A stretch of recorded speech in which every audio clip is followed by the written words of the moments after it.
السلام علیکم ناظرین، میں ہوں طیب زری۔ ویلکم ٹو آثار قدیمہ پوائنٹ۔ ناظرین، میری آپ سے گزارش ہے، اگر آپ میرے چینل پر نئے ہیں تو میرے چینل آثار قدیمہ پوائنٹ کو سبسکرائب کر دیں اور ساتھ ہی بیل آئیکن بھی پریس کر دیں۔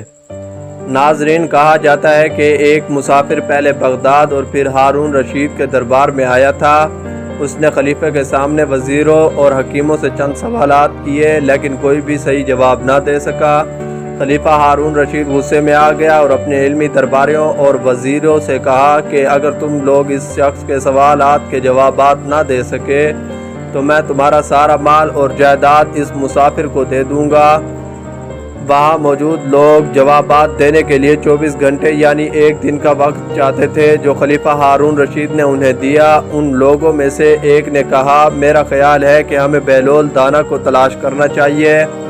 اس پردیسی کو بہلول دانا کے علاوہ کوئی صحیح جواب نہیں دے سکتا۔ چنانچہ وہ بہلول کو ڈھونڈنے لگے، اور جب انہوں نے بہلول دانا کو تلاش کر لیا تو دربار میں ہوئی ساری کہانی حضرت بہلول دانا کے سامنے لفظ با لفظ بیان کر دی۔ حضرت بہلول دانا اگلے دن غیر ملکی کے سوالوں کا جواب دینے پر راضی ہو گئے۔ 24 گھنٹے کا وقت گزر گیا تھا اور اب ہارون رشید کے دربار میں غیر ملکی مسافر اور حضرت بہلول دانا دونوں حاضر تھے۔ حضرت بہلول دانا نے مسافر کو مخاطب کیا اور کہا، جو چاہو پوچھ لو، میں جواب دینے کے لیے تیار ہوں۔ آدمی نے چھڑی سے ایک دائرہ بنایا اور بہلول دانا کی طرف دیکھا۔ بے ہچکچاتے ہوئے بہلول دانا نے دائرے کے بیچ میں ایک لکیر کھینچ کر اسے آدھا کاٹ دیا۔ مسافر نے ایک اور دائرہ بنایا۔ اس بار بہلول نے اسے 4 برابر حصوں میں تقسیم کیا اور ایک کی طرف اشارہ کرتے ہوئے اس آدمی سے کہا کہ یہ ایک حصہ زمین ہے اور باقی 3 پانی ہے۔ مسافر جانتا تھا کہ بہلول اسے سمجھتے ہیں اور صحیح جوابات دے چکے ہیں۔ اس نے علماء، خلیفہ اور تمام حاضرین کے سامنے بہلول دانا کی تعریف کی۔ پھر اس نے اپنا ہاتھ کا پچھلا حصہ فرش پر رکھا اور اپنی انگلیوں سے آسمان کی طرف اشارہ کیا۔ بہلول دانا نے اس کے برعکس کیا۔ انہوں نے اپنی انگلیاں زمین کی طرف اور اپنا ہاتھ کی پشت اوپر آسمان کی طرف رکھی۔ مسافر نے بہلول دانا کی بہت تعریف کی اور خلیفہ سے کہا، تمہیں ایسے ذہین عالم رکھنے پر فخر ہونا چاہیے۔ خلیفہ ہارون رشید نے کہا کہ مجھے یہ سوال اور جواب سمجھ نہیں آئے۔ مسافر نے وضاحت میں کہا، میں نے ایک دائرہ کھینچا، میرا مقصد زمین کا گول ہونا ظاہر کرنا تھا۔ بہلول دانا نے سمجھا اور اس کے 2 ٹکڑے کر دیے۔ وہ مجھے دکھانا چاہتے تھے کہ انہیں یقین ہے کہ زمین گول ہے اور اس کی علامات کو جانتے ہیں۔ انہوں نے وہ لکیر کھینچی 2 برابر ٹکڑے کر کے شمال اور جنوب کو دکھانے کے لیے۔ دوسری بات، جب میں نے ایک دائرہ کھینچا تو انہوں نے اسے 4 حصوں میں تقسیم کر کے مجھے دکھایا کہ زمین کے 4 حصے ہیں، ایک حصہ زمین کا ہے جبکہ باقی 3 حصوں میں پانی ہی۔ تیسری بار، جب میں نے اپنی ہتھیلی اور انگلیاں اوپر کی طرف کی تو میرا مقصد بڑھتے ہوئے پودوں اور ان کی نشو و نما کے راز بتانا تھا۔ بہلول نے بھی اپنا ہاتھ بارش اور سورج کی شعاؤں کے طور پر ظاہر کیا اور بتایا کہ پودوں کی نشو و نما بارش اور سورج کی روشنی سے ہوتی ہے، اس لیے تمہیں ایسے ذہین شخص پر فخر ہونا چاہیے۔ بہلول دانا کے مزاحیہ جوابات سے علماء اور وزیر ہارون رشید کے غصے سے بچ گیا۔ انہوں نے سب سے پہلے اللہ اور بہلول کا بہت شکریہ ادا کیا۔ کہا جاتا ہے کہ ایک ہندوستانی تاجر ہندوستان سے مال اور سامان لا کر بغداد میں فروخت کرتا تھا۔ اس کا قافلہ ایک رات کے لیے سرائے میں ٹھہرا اور اس نے کھانے کے لیے کچھ منگوایا۔ باورچی اس کے لیے ایک بھنی ہوئی مرغی اور چند انڈے لے کر آیا۔ رات سکون کی نیند کے بعد جب صبح ہوئی، تاجر بیدار ہوا تو قافلہ روانہ ہو چکا تھا۔ باورچی کسی کام سے سرائے سے باہر گیا تھا۔ تاجر اسے بلاتا رہا لیکن باورچی رات کے کھانے کا بل لینے کے لیے موجود نہیں تھا، کیونکہ قافلہ روانہ ہو گیا تھا، اس لیے تاجر قیمت ادا نہ کر سکا۔ اتفاق سے 1 سال بعد وہی قافلہ سرائے کے پاس سے گزرا۔ اسی شخص نے پھر رات کے کھانے کا کہا۔ پچھلے سال کی طرح باورچی ایک بھنی ہوئی مرغی اور چند انڈے لے کر آیا۔ جب صبح ہوئی تو اس نے باورچی کو بلایا اور کہا کہ پچھلے سال ایک مرغی اور کچھ انڈوں کے ساتھ آپ کا مقروض ہوں۔ میں کل رات کے کھانے کے ساتھ ساتھ مجھے پچھلے سال کا بل بھی دیں تاکہ میں آپ کو ادائیگی کر دوں۔ باورچی نے احتیاط سے حساب لگایا اور پھر تاجر سے 1000 دینار کا مطالبہ کیا اور کہا کہ وہ اپنے حساب میں بہت درست ہے اور اس نے کوئی ایسی غلطی نہیں تھی جسے وہ مقروض ہو جائے۔ تاجر نے جب سنا کہ 2 کھانے کی قیمت 1000 دینار ہے تو غصے میں آ گیا اور کہنے لگا کہ تم مجھے پاگل سمجھتے ہو کہ 2 مرغیوں اور چند انڈوں کے بدلے 1000 دینار مانگتے ہو۔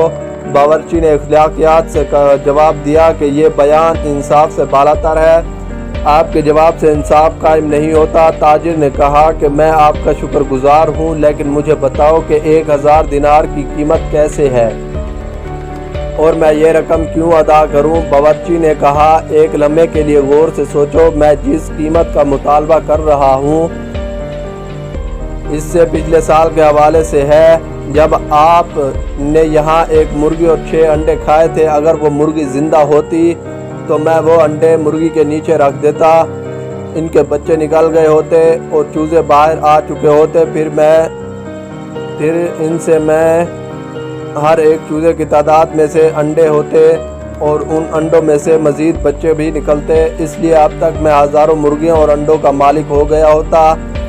اس لیے میں نے یہ سارا منافع صرف تمہارے پیٹ بھرنے کے لیے چھوڑ دیا۔ اب اس پورے حساب اور کل رات کے کھانے سے 1000 دینار مانگتا ہوں اور تم مجھے پاگل کہتے ہو۔ باورچی اور تاجر کے جھگڑے کے بعد جلد ہی تمام قافلے کے مسافروں کی توجہ اپنی طرف کر لی تھی۔ ہر منٹ انہوں نے یہ تنازع حل کرنے کی کوشش کی لیکن یہ ناممکن تھا۔ آخرکار اس جگہ کے معززین سے انصاف کی اپیل کرنے کا فیصلہ ہوا۔ جب سردار آیا اور مقدمہ سنایا گیا اور اس نے باورچی کے حق میں فیصلہ دیا اور تاجر سے کہا تم باورچی کو 1000 دینار دو گے۔ غریب تاجر بہت پریشان تھا، وہ نہیں جانتا تھا کہ اب کیا کرے۔ مسافروں میں ایک شخص تھا جو بہلول سے دوستی رکھتا تھا، وہ جانتا تھا کہ یہ مسئلہ صرف بہلول ہی حل کر سکتے ہیں۔ اس نے مسافروں کو مخاطب کرتے ہوئے کہا کہ یہاں اور بغداد کے درمیان زیادہ فاصلہ نہیں ہے، میں جا کے بغداد کے قاضی کو لاؤں گا، وہ جو بھی فیصلہ کریں اس پر عمل کیا جائے۔ سب نے اتفاق کیا اور وہ شخص بہلول دانا کی تلاش میں تیز رفتار خچر پر سوار ہو گیا۔ اس نے حضرت بہلول دانا کو ایک مسجد میں پایا اور سارا ماجرا بیان کیا۔ بہلول دانا اس آدمی کے ساتھ کارواں سرائے کی طرف چل پڑے۔ جب وہ سرائے کے قریب پہنچے تو بہلول نے نیچے اتر کر اس آدمی سے کہا کہ جلدی سے ان لوگوں کے پاس جاؤ جو انتظار کر رہے ہیں اور ان سے کہو کہ آدھا گھنٹہ مزید انتظار کریں، قاضی نے کہا ہے کہ وہ آ رہا ہے۔ آدمی نے ایسا ہی کیا اور سب قاضی کا انتظار کرنے لگے۔ قاضی آدھے گھنٹے بعد بھی نہیں آئے، وہ پھر سے انتظار کرنے لگے۔ 1.5 گھنٹے بعد دور سے بہلول دانا کی ٹوپی نظر آ رہی تھی۔ جب وہ لوگوں کے قریب آئے تو سب قاضی کے احترام میں اپنی نشستوں سے اٹھ کھڑے ہوئے۔ پھر بہلول دانا فرش پر بیٹھ گئے اور سب سے تعارف ہوا۔ حضرت بہلول دانا نے کہا میں نے باورچی اور تاجر کے جھگڑے کے بارے میں سنا ہے، میں آپ سے معذرت چاہتا ہوں کہ میرا کہا ہوا آدھا گھنٹہ 1.5 گھنٹہ بن گیا، لیکن میری تاریخ اس لحاظ سے درست تھی کہ میں قاضی ہونے کے ساتھ ساتھ کھیتی باڑی بھی کرتا ہوں۔ جب میں یہاں انصاف کرنے آ رہا تھا تو ایک کسان گندم کے دانے لے آیا۔ میں نے سنا ہے کہ گندم کے دانے کو پہلے ابال لیا جائے تو اس کی نشو و نما بہت اچھی ہوتی ہے، اس لیے جو اضافی وقت لیا اس میں گندم کو ابالنے میں مصروف رہا۔ میں اس سلسلے میں آپ سے معذرت خواہ ہوں۔ سردار اور دوسرے لوگ کہنے لگے کیسا عجیب پاگل قاضی ہے جو گندم کے دانے ابالتا ہے۔ بہلول دانا نے جواب دیا اس شہر میں جہاں بھنی ہوئی مرغی سے بچے نکلتے ہیں عجب نہیں کہ ابلی ہوئی گندم بھی ہری ہو جائے۔